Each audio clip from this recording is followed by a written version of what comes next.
महाकारुणिक तथागत भगवान बुद्धांचा पवित्र आणि पावन असा सद्धम्म आणि त्या सद्धम्मानुरूप आचरण करणारा बुद्धाचा तिन्ही काळातील श्रावक संघ, या तीन रत्नांना वंदन, या तीन रत्नांचं दर्शन तुम्हा सर्वांना ज्यांनी घडवलं आणि या तीन रत्नांचं दर्शन या भारत देशाला घडवून ज्यांनी तुम्हामावरच नव्हे तर संपूर्ण भारत देशावर अनंत असे उपकार केलेत, असे ते युगंधर युगपुरुष परमपूज्य बोधिसत्व डॉक्टर बाबासाहेब आंबेडकर आणि त्यागमाता रमाई यांच्या जीवनकार्याला, त्यागाला अभिवादन करून आज आपल्या या त्रिरत्न बुद्धविहार आंबेटाकळी, तालुका खामगाव, जिल्हा बुलढाणा या ठिकाणी धम्मपद गाथा आणि कथा या धम्मपद गाथा आणि कथाचं वाचन वर्षावासाच्या या 2025 मधील वर्षावास कालखंडामध्ये आपण करतो आहोत. तर आपण 188 ते 192 ह्या 4 गाथा आपण कालपासून पाहत आहोत. ह्या चारही गाथा अनुक्रमे पालीमध्ये अशा आहेत ज्यांचा आपण पहिले पाली उच्चारण आणि त्यानंतर पाली गायन आणि त्यानंतर त्याच्या मराठी अर्थाला आपण समजून घेऊया.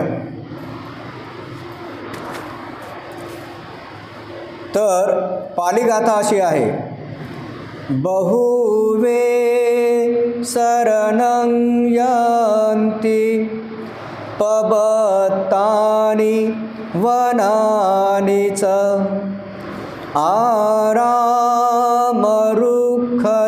आरामरुक्षचेत्यानि मनुष्या भयतजिता.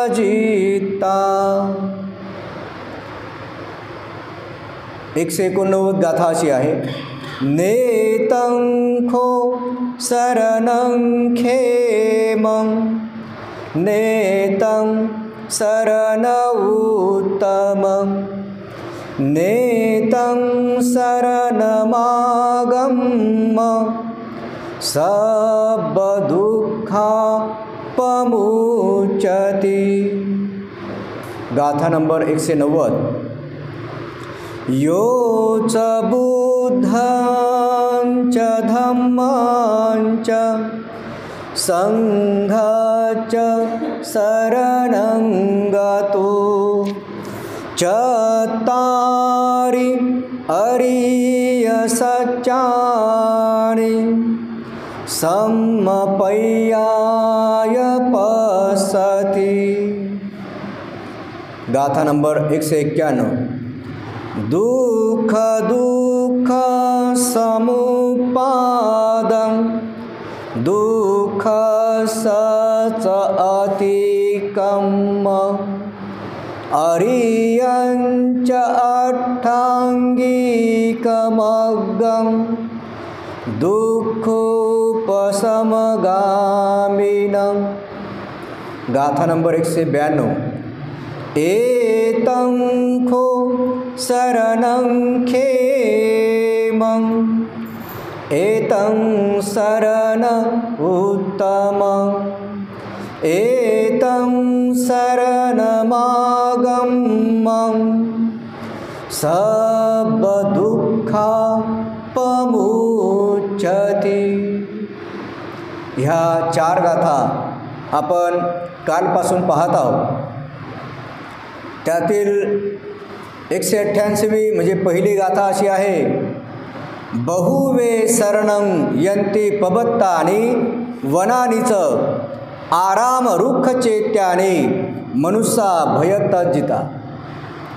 म्हणजे मनुष्य भयभीत होऊन बहुवे शरणंयंती, कित्येकाला शरण जातो, कित्येक मार्गाचं अनुसरण करतो.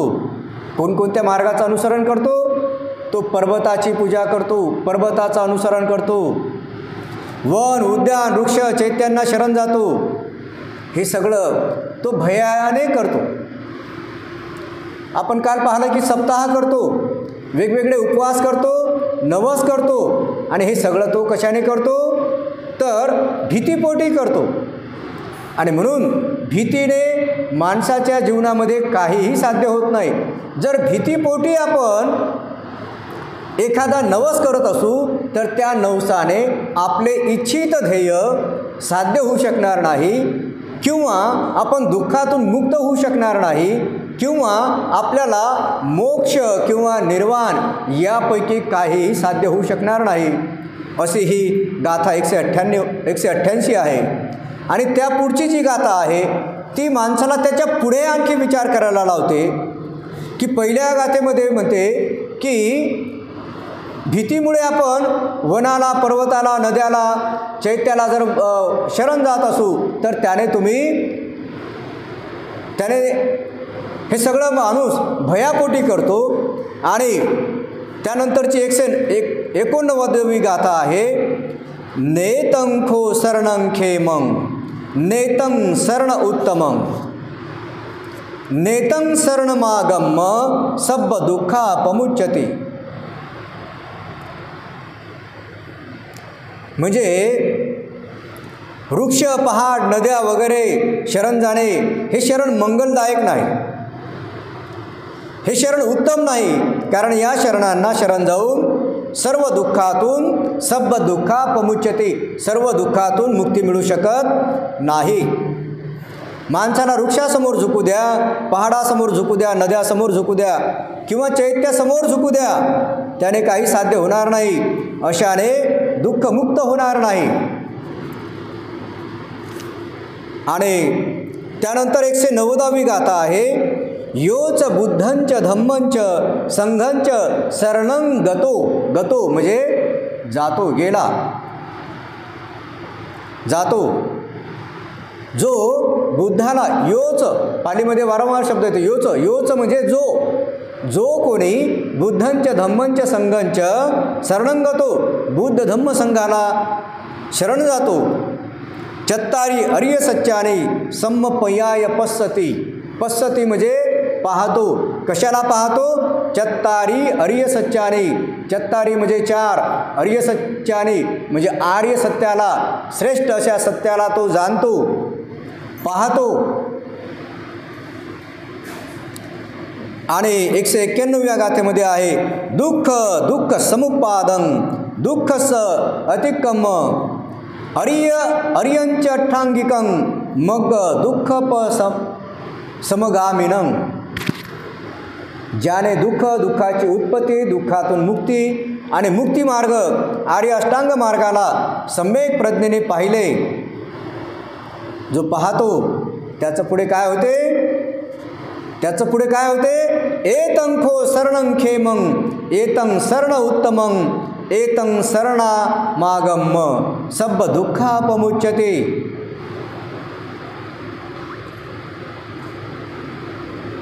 जो अशा पद्धतीने बुद्ध धम्म संघाचं अनुसरण करतो, 4 आर्य सत्याला जाणतो, आर्य अष्टांग मार्गाला जाणतो, तो बुद्ध धम्म संघ हे उत्तम शरण आहे हे जाणून त्या शरणाचं अनुसरण करतो, तर तो व्यक्ती सर्व दुःखातून मुक्ती मिळवतो. ह्या 4 गाथा आपण ज्या अनुक्रमे काल पाहिल्या, आणि त्यामध्ये कोणाचं उदाहरण पाहिलं? काय नाव होतं त्याचं?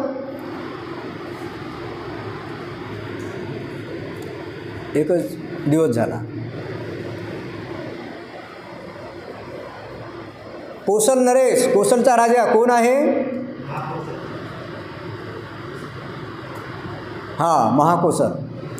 कोसलचा राजा प्रसेनजित आणि त्याचा बाप महाकोसल. आणि त्या महाकोसलकडे एक पुरोहित होता, त्याचं नाव होतं अग्निदत्त. तर त्या प्रसेनजिताचा वडील वारल्यामुळे तो हैराण झाला आणि त्याने सुद्धा ते पुरोहिताचं काम सोडून देऊन काय केलं? संन्यास धारण केला.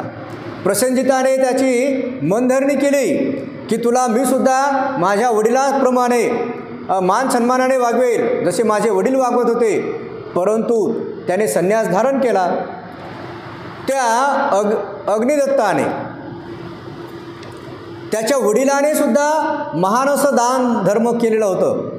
आणि मग जेव्हा हा संन्यास धारण करतो तेव्हा काय होते? हा सुद्धा त्याची संपत्ती लोकांना वाटून टाकतो. त्याच्यामुळे त्याची कीर्ती चहूबाजूनी पसरते. तो कीर्तिमान होतो. पण कीर्तिमान झाल्यानंतर तो काय करतो? कशाचा प्रचार करतो? संन्यासी होऊन बहुवे शरणं यंती पबत्तानी वनानीच आराम रुक्ख चेत्याने मनुष्या भयत जित्ता. तो सगळ्यांना सांगत सुटतो की वृक्षाची पूजा करा, पर्वताची पूजा करा, नद्यांची पूजा करा, त्यांना शरण जा, अशा पद्धतीने तो सांगत सुटतो. पण अशा व्यक्तीचे दुःख नष्ट होत नाही. शेवटी काय होते या कथेमध्ये पुढे की भगवान बुद्ध आपल्या जवळच्या आणि धम्मामध्ये परिपक्व झालेल्या महामोगलायन भंतेला म्हणतात, अरे त्याला असं दुःखामध्ये कित्येक दिवस पाहता, त्याला दुःखातून मुक्त करा. कारण असा कित्येक वर्ष आणि कित्येक जन्म तो जर अशा वृक्षांची नद्यांची पूजा करत राहील,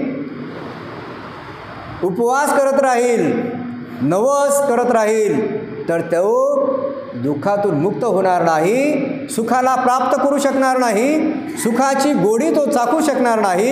आणि म्हणून तू जा त्याच्याकडे आणि त्याला तू मार्ग सांग आणि वेळ पडल्यास मी सुद्धा येईल.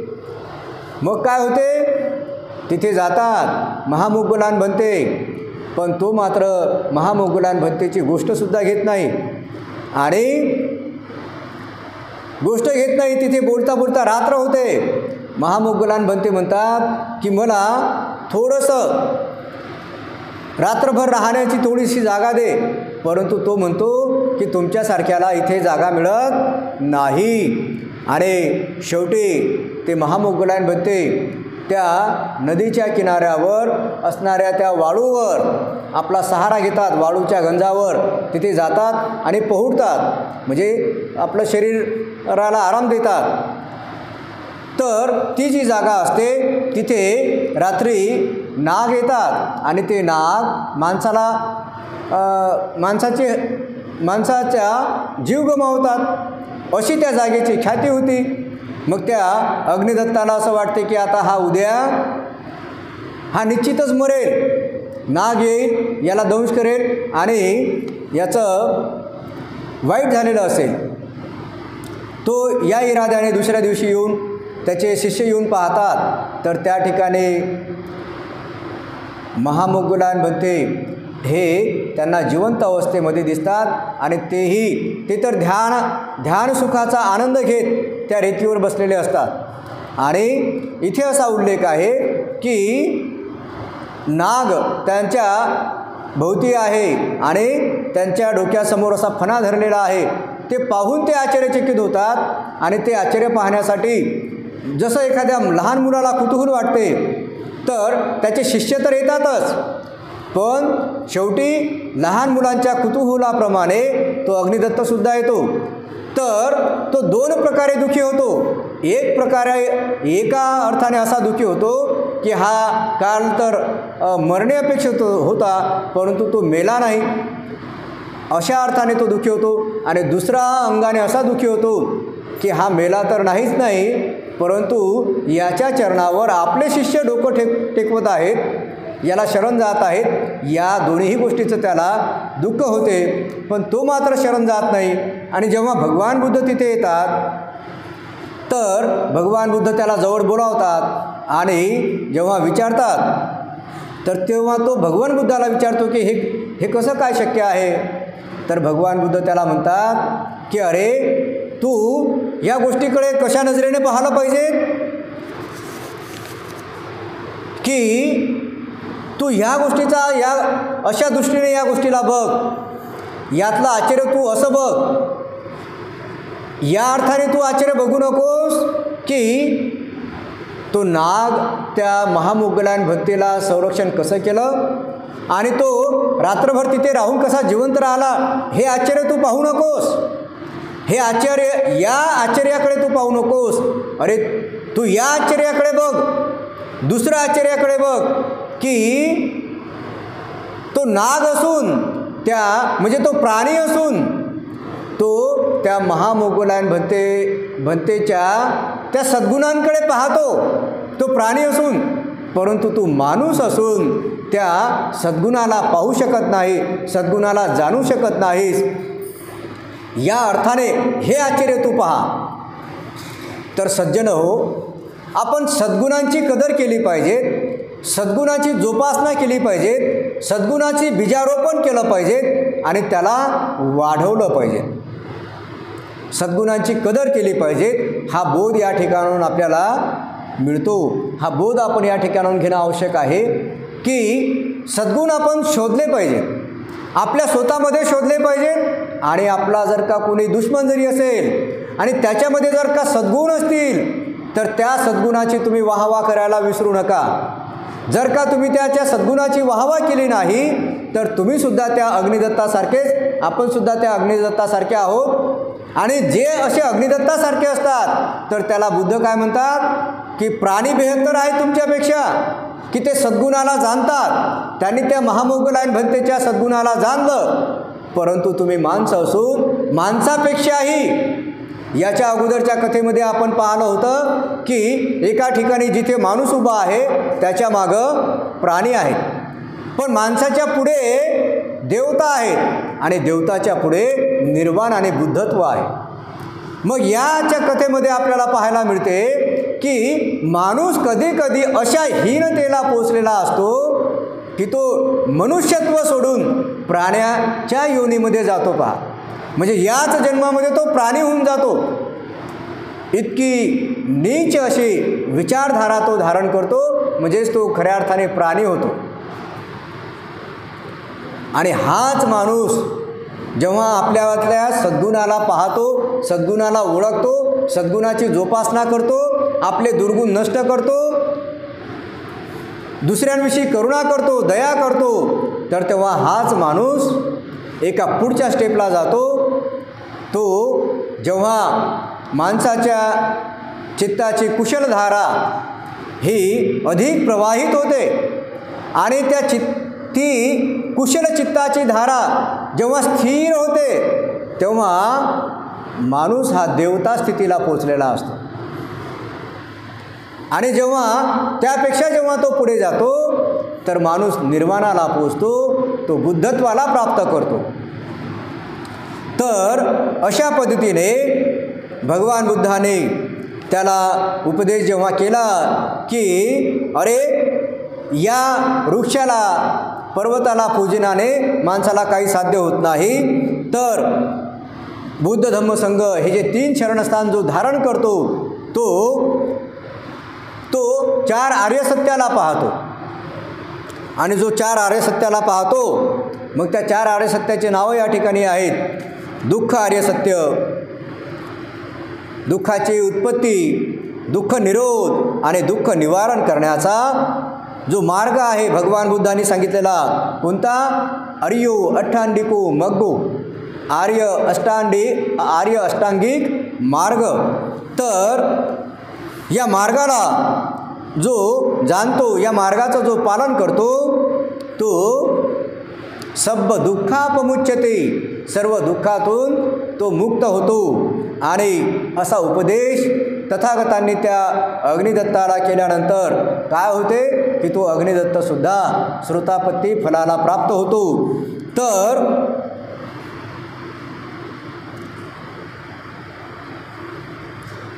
अन्य कुठल्याही मार्गाने मनुष्य सुखी होऊ शकत नाही, कारण दुःखाची उत्पत्ती व दुःखाचा विनाश करण्याचे सामर्थ्य फक्त आर्य अष्टांगिक मार्गात आहे. हे भगवंतांनी त्यावेळी अग्निदत्त व त्याच्या हजारो शिष्यांना सांगितले व त्यांना संघात सामील करून त्यांना दुःखमुक्तीचा मार्ग दाखवला. एवढेच नव्हे तर बुद्धत्व प्राप्तीनंतर सुमारे 45 वर्ष भगवान बुद्ध ह्याच मार्गाचा उपदेश देत राहून हजारो जीवांना त्यांनी दुःखातून मुक्त केलं. हाच मार्ग त्यांनी सांगितला, आर्य अष्टांगिक मार्ग. तर पहा, आर्य अष्टांगिक मार्गामध्ये आता आपण आर्य अष्टांगिक मार्ग मागील वर्षीही पाहिला, याही वर्षी आपण पाहू. का पाहू वारंवार? कारण हा सदाचाराचा मार्ग आहे, हा दुःखमुक्तीचा मार्ग आहे. हा माणसाला सम्यक दृष्टी प्राप्त करून देतो आणि सम्यक दृष्टी प्राप्त झालेला व्यक्ती नद्याला पर्वताला शरण जात नाही, तो नवस उपवास तपास करत नाही, सप्ताहे करत नाही. सम्यक दृष्टी प्राप्त झालेला व्यक्ती केवळ आणि केवळ बुद्ध धम्म संघाचं अनुसरण करतो. तर सम्यक दृष्टी म्हणजे जसे आहे तसे पाहणे, जसं आहे तसं पाहणे म्हणजे सम्यक दृष्टी. सत्य असेल तर सत्य. सम्यक दृष्टी म्हणजे सत्यान्वेषण बुद्धी.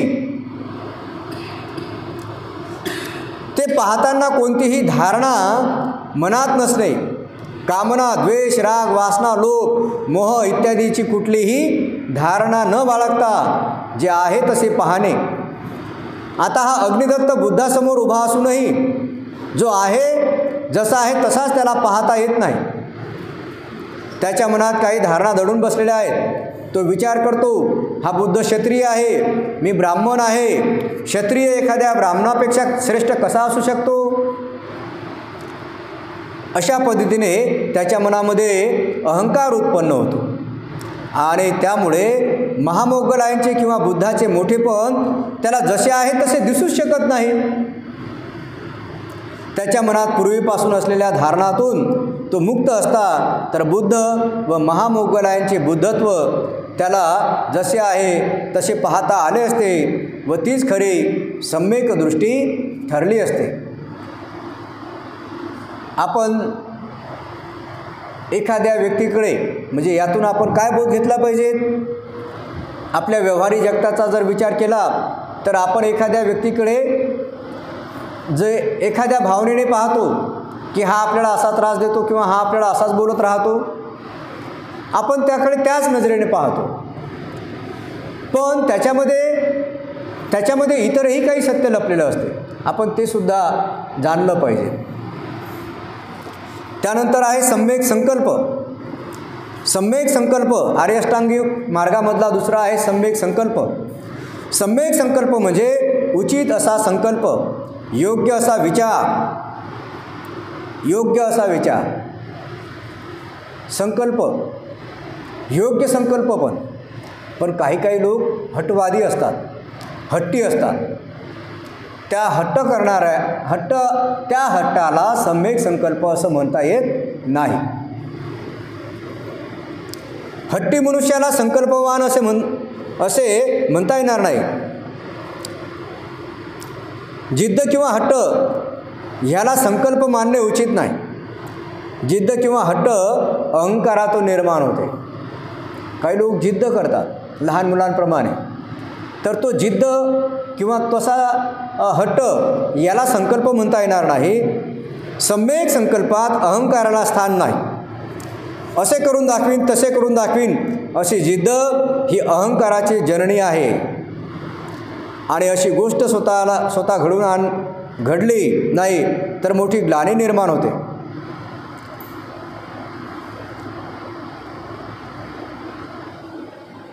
तर पहा, सम्यक संकल्प म्हणजे जे करण्यायोग्य आहे ते करणे आणि जे करण्यास योग्य नाही त्यासाठी जीवाची बाजी लावणे. मात्र कोण्या अहंकारापोटी नव्हे तर ते करण्यास योग्य आहे म्हणून यालाच बुद्ध सम्यक संकल्प म्हणतात. बाबासाहेब आंबेडकरांचे संकल्प होते, सम्यक संकल्प होते. कोणते?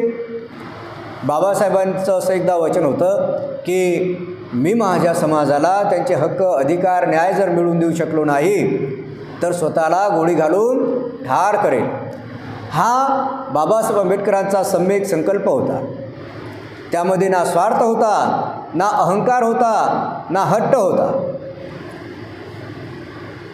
तर अशा पद्धतीचे आपले सुद्धा सम्यक, सम्यक म्हणजे योग्य, योग्य म्हणजे असे की ज्या योग्यतेने ना आपली हानी होणार आहे ना दुसऱ्याची हानी होणार आहे, असा जो मार्ग असतो त्याला सम्यक मार्ग म्हणतात, त्यालाच योग्य मार्ग म्हणतात, त्यालाच मध्यम मार्ग असं म्हणतात। सम्यक सम्यक सम्यक हा जो शब्द येतो, बौद्ध लोक नावसुद्धा ठेवतात आपल्या मुलांचे, तर सम्यकचा अर्थ हाच आहे। सम्यक म्हणजे योग्य, करण्यायोग्य जे आहे ते जाणणे म्हणजे सम्यक। सम्यक म्हणजे मध्यम मार्ग, सम्यक मार्ग म्हणजे असा मार्ग की ज्याच्यामध्ये स्वतःची हानी नाही, दुसऱ्याची हानी नाही, हानी कुणाचीच नाही, उलट आपलंही भलं आहे, आपलंही मंगल आहे आणि इतरांचंही मंगल आहे, असा मार्ग म्हणजे सम्यक मार्ग, त्याला म्हटलेला आहे सम्यक। तर त्यानंतर आर्याष्टांगिक मार्गामधील तिसरं आहे सम्यक वाचा। सम्यक वाचा किंवा सम्यक वाणी म्हणजे जे आहे तसेच बोलणे, जे आहे तसेच बोलणे, अन्यथा नाही। अन्यथा नाही म्हणजे काय? अन्यथा बोलायचं नाही, जे आहे ते बदलून नव्हे, तर वेगळेच बोलणे व मनात वेगळेच असणे याला सम्यक वाणी म्हणता येणार नाही। कारण तुम्ही सत्याच्या शोधात असाल तर पहिली कसोटी ही आहे की तुम्हाला स्वतः सच्चे व्हावे लागेल। जो सत्यवादी होईल त्याचा सत्याशी संबंध जुडेलच, जो खोटा आहे त्याचा सत्याशी संबंध कसा जोडू शकेल, त्याचं सत्यासोबत नातं कसं जोडू शकेल, त्याची सत्यासोबत मैत्री कशी जोडू शकेल, तो सत्याचा द्वेषच करत राहील जो खोटा आहे। उदाहरणार्थ पहा, इथे दिलेलं यांनी उदाहरण की एखादा पाहुणा घरी आला, मनात भाव अलग आहे, वरून भाव अलग आहे। सकाळीच एखादी व्यक्ती भेटली, मन म्हणतं कुठून या दृष्टाचा चेहरा दृष्टीस पडला, मात्र वरून मनुष्य म्हणतो वा वा वा, या बरं झालं आले, आपणास बघून आनंद झाला, आपले दुर्लभ असे दर्शन झाल्यामुळे बरं वाटले, फार दिवसांनी आपण दिसला। तर सम्यक वाणी म्हणजे, सम्यक वाचा म्हणजे सत्य बोलणे।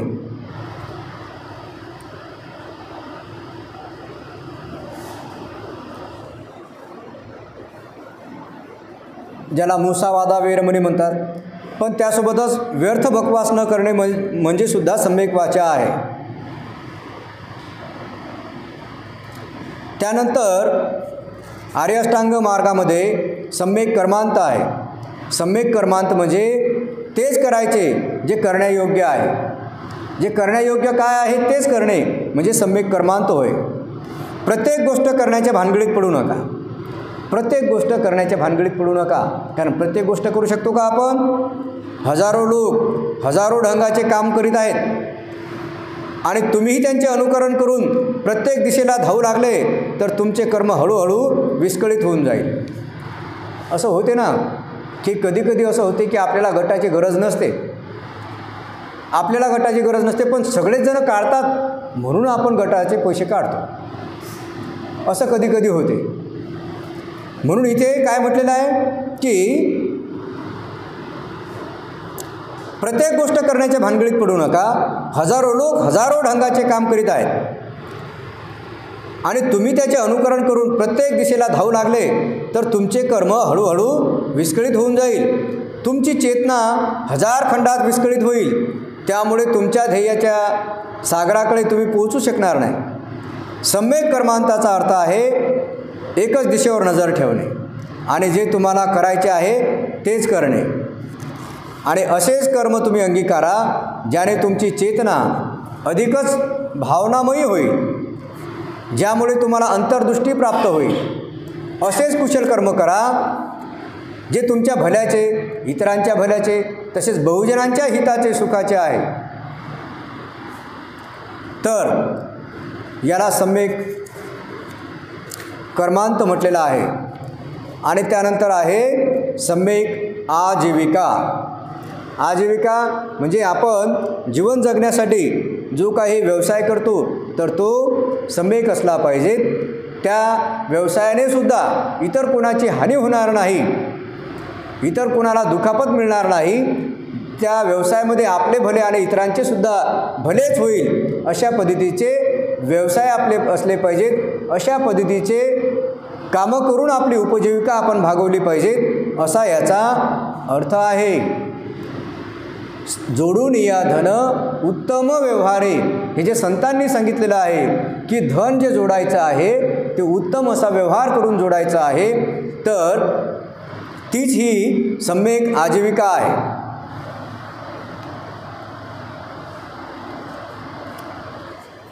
त्यानंतर 6वा आर्य अष्टांगिक मार्ग आहे सम्यक व्यायाम, सम्मा वायामो. सम्यक व्यायाम म्हणजे काय? याचा अर्थ आहे समतोल व्यायाम. व्यायाम म्हणजे काय? व्यायाम म्हणजे विशेष प्रयत्न करणे. मग आपण पाहतो तरुण मुलं जसं आपलं शरीर बनवण्यासाठी विशेष प्रयत्न करतात. म्हणजे त्यांना जर दंड बनवायचे असतील तर त्या दंडाला विशेष ते व्यायाम देतात, विशेष प्रयत्न करतात आणि जसं पाहिजे तसं शरीर अत्यंत सुडौल, आपण त्याला काय 6 पॅक वगैरे म्हणतो, तर जसं पाहिजे तसं ते मुलं तयार करतात. तर कशाने तयार करतात? विशेष प्रयत्नाने. व्यायाम म्हणजे विशेष प्रयत्न आहे. तर इथे आपल्याला विशेष प्रयत्न कशासाठी करायचा आहे? सम्यक व्यायाम म्हणजे कोणते विशेष प्रयत्न आहेत? तुम्ही जे साध्य करायचं आहे, जे योग्य संकल्प आहेत, जे करायचे आहे ते योग्य आहे ते सातत्याने पण योग्य दिशेने करणे. काही लोक अत्यंत आळशी असतात तर काही लोक अत्यंत कर्मठ असतात, आळशी उठत नाहीत. तर काम कसे करणार? ध्येयापर्यंत कसं पोचणार? तर खऱ्या अर्थाने सम्यक व्यायाम म्हणजे विशेष प्रयत्न कशासाठी? आपल्यामध्ये जे दुर्गुण नाहीत ते दुर्गुण विकसित न होऊ देणे यासाठी विशेष प्रयत्न करायचे. आपल्यामध्ये जे सद्गुण आहेत ते सद्गुण सतत विकसित करत राहणे यासाठी प्रयत्न करणे. दुसऱ्यामध्ये जे सद्गुण आहेत ते आपल्यामध्ये विकसित करणे यासाठी प्रयत्न करणे आणि दुसऱ्यामध्ये जे दुर्गुण आहेत, बाहेर जे दुर्गुण आहेत ते आपल्यामध्ये येणार नाहीत यासाठी विशेष प्रयत्न करणे हा सम्यक व्यायाम आहे. त्यानंतर आहे सम्मासती. सम्मासती म्हणजे सम्यक स्मृती. तर या ठिकाणी अर्थ असा आहे, व्यर्थला विसरून सार्थकाला सांभाळणे त्याला सम्यक स्मृती म्हटलेलं आहे. लोक बहुधा उलटे करीत असतात, सार्थकाला विसरतात आणि व्यर्थ गोष्टीची आठवण करतात. काही लोक हिऱ्यांना दगड समजून फेकून देतात आणि जीवनभर कुडा कचरा जमा करीत राहतात. जीवन जे बहुमूल्य आहे त्याकडे त्यांचं लक्ष नाही, मात्र तिजोरीत किंवा बँकेत किती पैसा जमा आहे याचा हिशोब करण्यात जीवन घालवतात. पहा, माणूस आपल्याकडे कधीकधी अनमोल असं काही मिळालेलं असते, परंतु ते अनमोल आपण गमावून बसतो आणि ज्याला काही मोल नसते ते मात्र कमावतो. बऱ्याच वेळा आपण व्यवहारामध्ये पाहतो, पती पत्नींचे व्यवहार पाहतो, तर पती पत्नींच्या व्यवहारामध्ये सुद्धा बऱ्याच वेळा ते दोघेजण पैशाला अधिक महत्त्व देतात. पैसा मिळत असेल तर त्या जोडीदाराला सोडून देण्यातही ते मागे पुढे पाहत नाही. हे असं करणे म्हणजे आपल्याला मिळालेलं जे अनमोल आहे ते अनमोल जे मूल्यवान आहे ते आपण सोडून देतो आणि ज्याला काही मूल्य नाही त्याला आपण जास्त अधिक महत्त्व देतो. तर व्यवहारामध्ये बऱ्याच वेळा असं होते. तर आपण काय महत्त्वाचं आहे याच्यावर सतत लक्ष ठेवणे.